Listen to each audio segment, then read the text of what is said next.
Ayan, nandito tayo ngayon sa Ras Al Khaimah. Ito yung kanilang beach. Maganda yan, free lang. Bali, pwede ka dyan yan, may malalaking cottage din. Nasa around 500 dirhams. Nagkakahalaga sa peso ng nasa 7,500. Ganon. Isang cottage na malaki. Kasi yan, may mga activity dito like jet ski.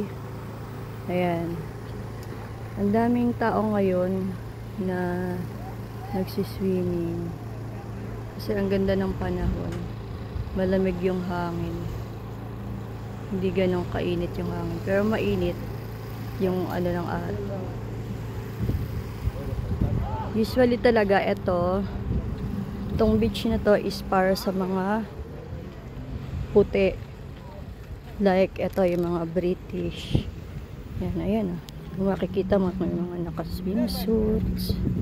Yan. Yan, so, para sa kanila tong mga ano na to. Beach na to. May mga iba't ibang klaseng tao. May itim. May mga pana. Yan. May makikita ka mga nakaano lang. Yung mga yan. Ayan ang kanilang bahay. Diyan sa building na yan. Diyan sila nakatira.